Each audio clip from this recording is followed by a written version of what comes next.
Good morning. Thanks, Christy. So this is the pre-wet season construction inspection training for 2012. I am Daniel Apt with RBF. And just a little bit of a preview of what we're going to go through today. I'll be speaking for about 30 minutes, and I'm going to talk about the state and regional regulations going through both the general construction permit and the MS4 permit requirements. A little bit of background on the water quality impacts from construction activities.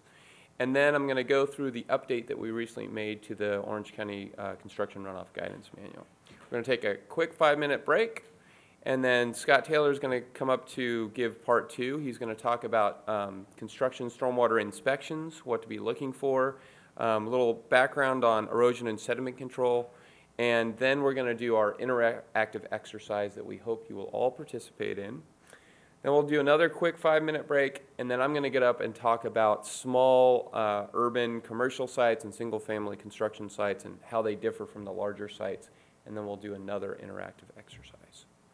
So with that, we'll go ahead and get started.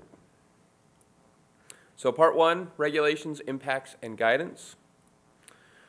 So I'm first going to talk about the general construction permit. The permit took effect July 1st, 2010. It was adopted in 2009.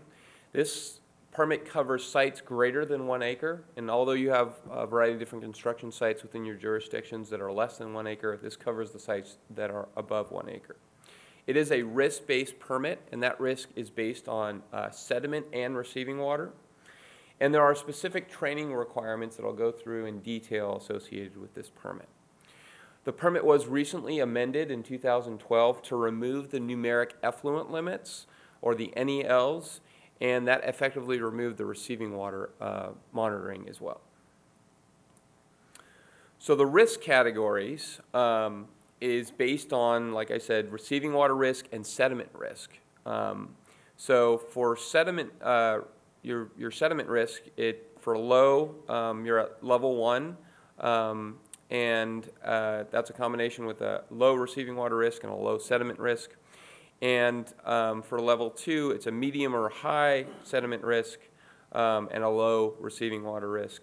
And then for your high receiving water risk, that is if that receiving water either has an impairment, 303D impairment for sediment, or it has a beneficial use of cold, spawn, and migratory. It has to have all those 3. And then it becomes a high receiving water risk, and you see the combination between the sediment risk and the receiving water risk either puts you into level 1, 2, or 3 for the overall risk for that particular project. So you go through that risk determination. There's an online risk determination tab in the SMARTS program from the State Water Resources Control Board. There's also a way to do it through Appendix 1 of the permit. And risk level 1 requirements, there are no what are called numeric action levels. Those apply to risk level 2 and 3 only, and that is associated with doing monitoring at your site. Now, most of you will be inspecting projects that are subject to this permit, and if you're also assisting with municipal projects, the municipality will also be subject to this permit. So this is the requirements that those dischargers have to comply with, and you should be familiar with these requirements when you're out there and inspecting the different sites. So some of the risk level 1 housekeeping items that have to be covered by this permit is stockpiles have to be covered when they're not being used, so any excess soil that's out there has to be covered. You have to store chemicals under either under cover or have to be in a watertight container. The dischargers also have to cover waste containers at the end of the day or when they're not being used, and definitely before a rain event. One of the differences in this permit now is that concrete washouts have to be watertight. The reason for that is that once you get cement residue in the soil and water runs over that, then we drastically change the pH balance within receiving waters. And then one of the primary BMPs is to prevent track out from the site.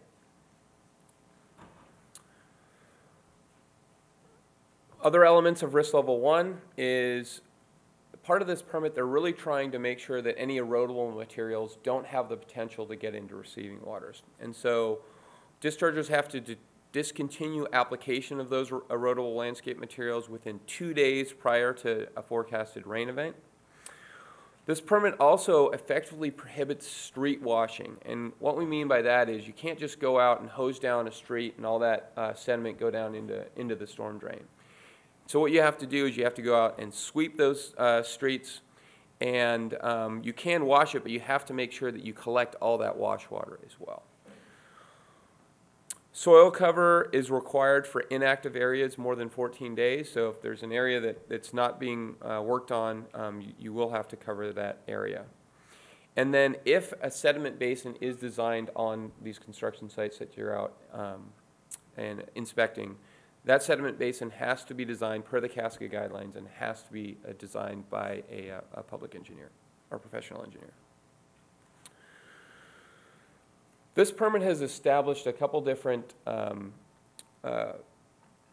classifications of people that are working on the stormwater pollution prevention plans. That is a qualified SWIP developer and a qualified SWIP practitioner. So all the inspection and repair of BMPs on the site have to be done or overseen by a qualified SWIP practitioner. When you're out and inspecting these sites, for these sites that are greater than 1 acre, this is the person that you should be doing your inspections with. They should know the most about the site on what's going on with BMPs at that particular site. There's a variety of inspections that have to happen with compliance with a general construction permit. There are weekly inspections, and there's a checklist that identifies everything that needs to be inspected associated with those weekly inspections. There's inspections that have to go on during rain events and before and after rain events. And those before and after, 48 hours before that rain event. If there are deficiencies that are identified on those sites that you're inspecting, it is the responsibility of that discharger to repair those deficiencies within 72 hours. So we'll talk a little bit more about re-inspections, but essentially those dischargers have to get those repairs done within 72 hours, and then you can come back and re-inspect and make sure that those repairs have taken place. There are also requirements, what are called rain event action plans. There's no requirements to develop those for risk level 1 projects, but for the risk level 2 and 3 projects, you do have to implement those, and I'll go through in detail what those are in a moment. Inspections only have to happen during business hours. So if a project is not normally working on the weekends or it normally doesn't work at night, then if there's a forecasted rain event during those times, it's not like they have to, stop and go out there and inspect. It's only when there's activity going on at the site. And then there's also a quarterly non-stormwater inspection. So if there's non-stormwater activities going on at your site, like dewatering activities or some other non-stormwater activities going on, the QSPs have to do an inspection on a quarterly basis to make sure that those non-stormwater, that non-stormwater is not discharging from your site. Now I'm going to go through the risk level 2 and 3 categories and what's different about those categories versus the risk level 1. So the primary difference is that the risk 2 and 3 categories are subject to the numeric action levels, which means the discharger has to go out there and sample during rain events to identify if their BMPs are being effective. And those action levels are making sure that the pH on a site is between 6.5 and 8.5, and that your turbidity is not above 250 NTUs. The rain event action plans are required, and they are for all phases and even if the site is inactive. And what the rain event action plan is you're putting together a plan specifically designed to make sure that there's not runoff for that particular rain event, and that's based on the phase of construction that particular site is engaged in. So if you're out there on a site and you know that there's a rain event coming, you can ask to see what the rain event action plan looks like. You also have to provide effective cover for soil cover for inactive areas for 14 days and provide appropriate erosion control BMPs for all active areas. So implementing erosion control BMPs is not just an afterthought, but really has to be done on an ongoing basis.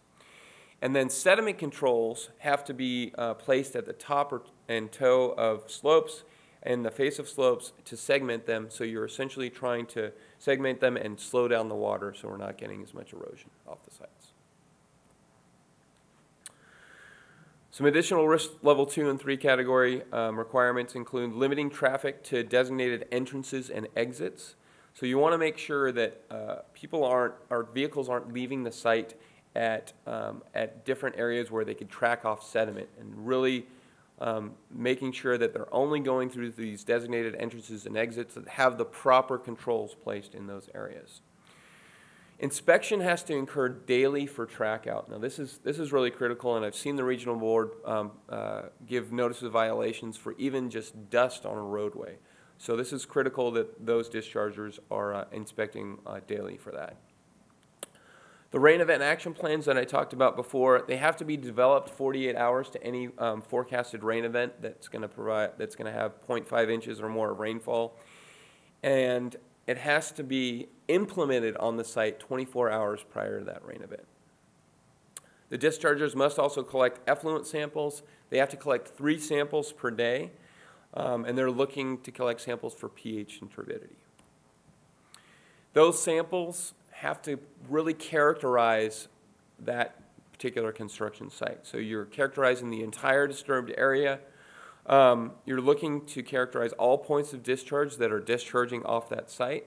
And you're really looking to pick up the worst discharges so that you can be most representative of the type of discharges that are coming off the site. There's no requirements to do that sampling if it's too dangerous to do that sampling, or if you're outside of business hours. But you do have to, the dischargers do have to document the reasons for why they did not document, or why they did not do the sampling.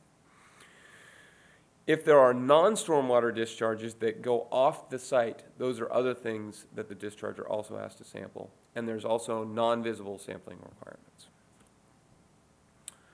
So what does a discharger have to do if there is an exceedance? If they're going through and they're sampling their storm events, what do they have to do? So they have to submit all their sampling results to the state board within 10 days for a risk level 2 project and within 5 days for a risk level 3 project. The regional board of that jurisdiction might also require an NAL exceedance report, which will describe what the problem was and the corrective actions that that discharger took. And then you have to examine your BMPs and take action to reduce the value to less than an NAL. What does this mean? It's an iterative process. So if the discharger makes corrections in their BMPs on the site and the next storm event comes along and they're still in exceedance of their NAL, well then they have to put more BMPs to make sure that they reach those NAL numbers. And they do this on a continuous basis until they've gotten under those action levels. I did mention that there is a training program associated with the permit for qualifying the qualified SWIP developers and the qualified SWIP practitioners. This training program has been put together in collaboration with the State Water Resources Control Board and CASCA. There's a process for people to provide this training. We at RBF have provided that training for the county on several occasions. And people interested in providing that training submit a statement of qualifications to CASCA to become what's called a trainer of record, and then attend an orientation workshop, and then they become authorized trainers of record to provide the QST and QSP training on behalf of the state. They have to use a standardized outline for that training, and essentially what this means, if any of the inspectors here or any of the people here are interested in taking that training, to become a qualified SWIP developer, it's 24 hours of training or 3 days of training, and to become a qualified SWIP practitioner, it's essentially 2 days of training or 16 hours. This is a breakdown of the training modules that are given as part of this state-sponsored training. And it really goes through an overview of what the permit is. There's a part on erosion processes and sediment control, some of which we're going to be going through today. How to implement stormwater pollution prevention plans, specifics on construction site BMPs, there's the monitoring and reporting requirements, how to interact with the SMARTS database online, project planning and site assessment, and then developing a SWIP, and then finally how to close out a project. If you want more information about the general construction permit, there's a variety of different information on the State Board's website. And there's the order itself, there's the fact sheet, all the attachments. And then there's also a frequently asked questions, which is really good for people that just have a specific question about the permit. They've pretty much, I think there's probably 40 questions on that frequently asked questions now. And so that gives a really, some really good information about the permit. Okay, now I'm going to go through what are the requirements of the MS4 permit for the Santa Ana region of Orange County. This is the region that most of the jurisdictions that are in attendance today are subject to. I'm going to first talk about the requirements for inspections at construction sites. You should all be somewhat familiar with this as you're going through your inspection protocol at the different construction sites. So all construction activities for a jurisdiction have to be consistent with a model construction program which is developed by the county and the co-permittees. Each jurisdiction also has to maintain an inventory of all the construction sites within their jurisdiction, and though that inventory includes those sites that have been issued building and grading permits, and also includes the following types of activities. If there's any soil movement on a site, if there's uncovered storage materials, waste such as dirt or sand or fertilizer. And then this also includes those activities that cover exterior mixing of cementatious products such as concrete, mortar, and stucco. The co-permittees also have to prioritize the construction sites within their jurisdictions as high, medium, and a low threat to water quality. This is essentially done so that you have an idea of what the frequency of inspections have to happen with those different prioritizations. The factors that go into the prioritization of construction sites include soil erosion potential, project size, the slope of that particular project, and the proximity and sensitivity of the receiving water downstream. So the high priority sites are the sites that are 20 acres and larger. The sites that are over 1 acre, if they are tributary to a 303D listed water for sediment or turbidity. And those sites that are tributary to and within 500 feet of an area defined by the ocean plan as an area of special biological significance. The medium priority sites are the sites that are between 5 and 20 acres. So each of the co-permittees have to conduct inspections that are subject to the limitations on municipal actions consistent with the constitutions of California and the United States, in compliance with your grading and water quality ordinances, the model construction program that was developed by the co-permittees, and the updated construction runoff guidance manual. There's a specific list of items that have to be in a checklist for any of the inspections. You have to verify that if it's a site over 1 acre that they have coverage under the construction general permit.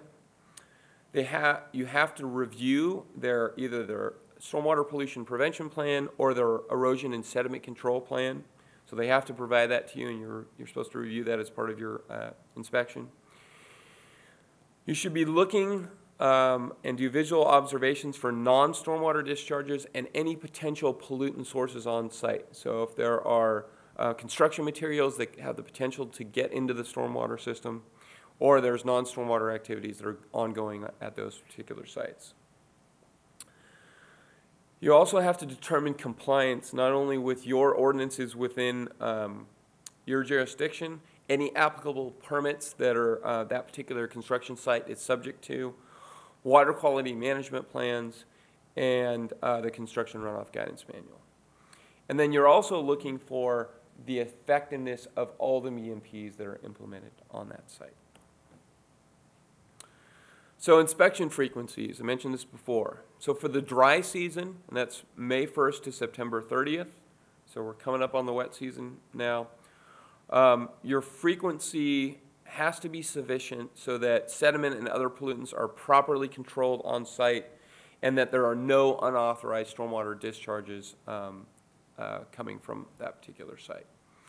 For the wet season, it gets a little bit more intense. October 1st to April 30th, you're inspecting the high priority sites, those sites that you've designated as high priority sites, once per month.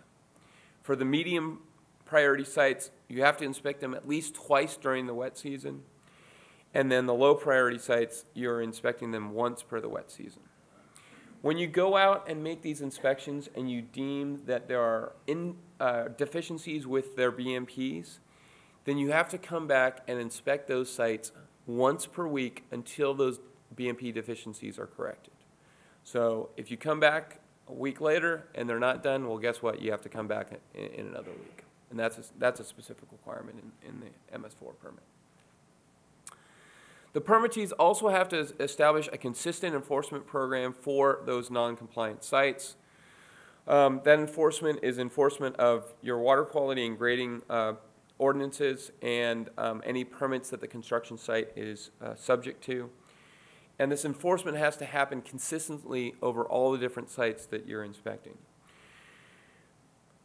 You may have to modify your local implementation plans to identify that enforcement linkage with the regional board. So at what point do you notify the regional board that there is an issue out on the site? There's also sanctions that have to be included with this enforcement program.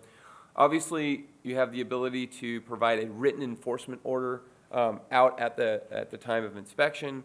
And then some of the other sanctions include administrative compliance orders, cease and desist orders, stop work orders, misdemeanor or infractions, monetary penalties, bonding requirements, and even permit denial in moving a project forward. So there are notification requirements associated with the permit as well. And what this means is if there is an imminent threat to either human health or the environment at a construction site that you're inspecting, you have to notify the regional board within 24 hours.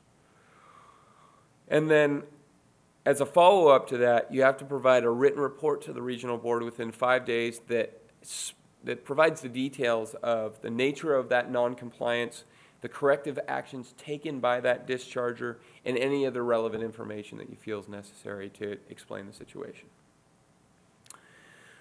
As part of the new general construction permit, the emphasis has been on third parties. Anybody can sign on to the SMARTS website as a third party and look at all the information for any construction site throughout the state of California. Well, this is also reflected within your MS4 permits. As inspectors, you have to have the ability to immediately respond to third-party complaints of construction sites that are going on out there. Whether it's a citizens group, an environmental group, or just a concerned citizen in the neighborhood, if they call you up and say there is an issue out at Joe's construction site, you have to go out and inspect and identify what the issue is. And that has to be done in a timely manner. And then all of you construction inspectors have to be trained. That's part of what we're doing here today. Now I'm just going to briefly go through some of the requirements for municipal construction projects. All of those inspections are really more associated with the private development projects that you're going out to. But there are specific requirements that municipal construction projects have to comply with, and you may all be involved with that as well. So the permit actually authorizes discharges from municipal construction projects greater than 1 acre, but all the activities, all the construction activities have to be done in accordance with the Drainage Area Management Plan, Section 7, which is new development, and Section 8, which is construction. All of the construction activities must be in compliance with the CGP. So if you have a site that's greater than 1 acre, you have to be in compliance with all the CGP requirements. One of the unique things about the permit is for any municipal construction that goes on, you actually have to notify the executive officer of the regional board prior to commencement of that construction. And then once that construction is completed, you also notify the EO. You have to develop and implement a stormwater pollution prevention plan for sites greater than 1 acre. This is, again, a requirement of the general construction permit, and that SWIP has to be kept on site. and the SWIP obviously has to be consistent with the general construction permit. And then the co-permittees also have to give advance notice to the regional board executive officer if any changes in a municipal construction site have the potential for non-compliance with the general construction permit. Okay, so I'm just going to go through that connection between water quality impacts and discharges from construction sites. So really what we're talking about when we're talking about discharges from construction site is we're talking about sediment. So sediment runoff rates from construction sites are sometimes identified to be 10 to 20 times greater than that from agricultural lands and 1,000 to 2,000 times greater than forested lands. So you can see that even the smallest construction site can have a big impact on the downstream receiving water. And that impact from sediment degrades aquatic habitats, obviously affect benthic communities as well as fish within those aquatic habitats. It can alter channel dynamics and cause erosion itself within those receiving waters. And then it also can release high levels of nutrients and metals that are bound up within the soil, causing impacts themselves. There are also other pollutants that we need to be concerned with construction sites, and this really is associated with the activities that are going on at the construction sites from construction materials and the type of equipment that's out there. And that includes different chemicals, fuel, lubricants from vehicles, bacteria, and toxic substances. So this is essentially why it's important that we're out there and inspecting. Construction sites can have a huge impact on the environment. Now I'm going to go through the updated Orange County Construction Runoff Guidance Manual that we did recently. The goal of the manual is to provide useful, succinct information for contractors to control pollutant discharges from construction sites. The manual provides an overview of construction runoff water quality requirements, and that the manual complements the county and city water quality ordinances and grading code, as well as the requirements of the general construction permit. So we focused the recent updates on providing a more graphically oriented manual so it's easier to use. We've updated it so it's consistent with the new general construction permit. The last update happened in 2003. We've reduced the emphasis on regulatory background and put a lot of that information more in the appendix, so it's very straightforward and easy to use by contractors. But we have included any applicable permits that a contractor would need to know about within the appendix as well. And then we've included flow charts so that contractors can understand, well, what permits are they subject to? There's a variety of different permits out there, and this makes it a little bit easier for contractors to understand what coverage they need to get.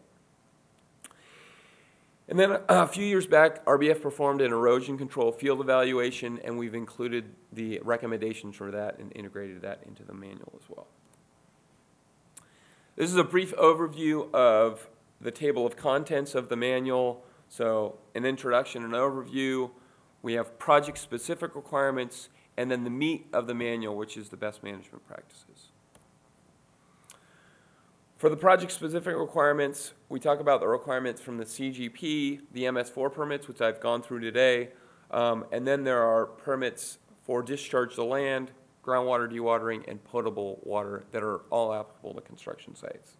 We've also included links for the local agency requirements associated with the local grading code and the local water quality ordinances.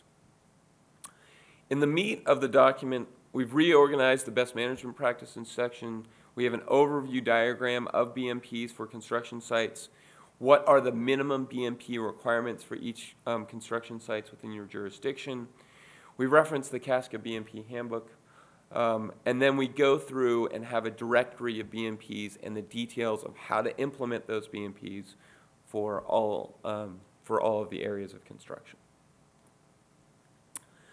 The next steps, we've received a final set of comments from the co-permittees and updating the manual, and we will release the final manual by mid-October, so we can use it during this wet season. So are there any questions for this section? Yes? Yeah, one of my concerns is that I think it needs to be clearly stated that cities are not responsible to implement the construction general permit for private projects, only for municipal projects. That's correct, yes. Because if you kind of like presented it that this is what we need to do, we do need to look at the SWIP during inspections, but we're not responsible for implementing this. That's correct. Yeah. Basically, all the requirements I went through on the CGP are the requirements of the discharger at that particular site. The only reason that we're presenting it here today is that you should be aware of all those requirements, and when you're out there inspecting it, it helps with your inspection. The only time that the city is responsible for those requirements that I presented is if it is a municipal construction project. Other questions? Yes?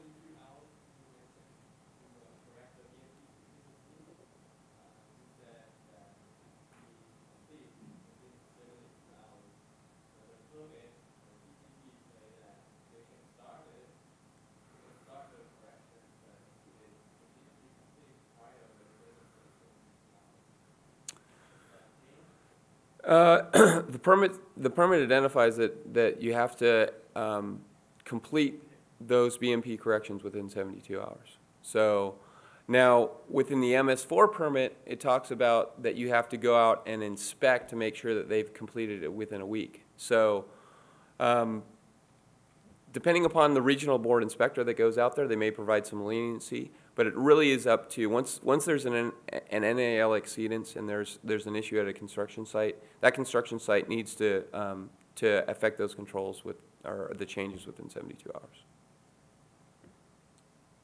Other questions? Okay, let's take a 5-minute break.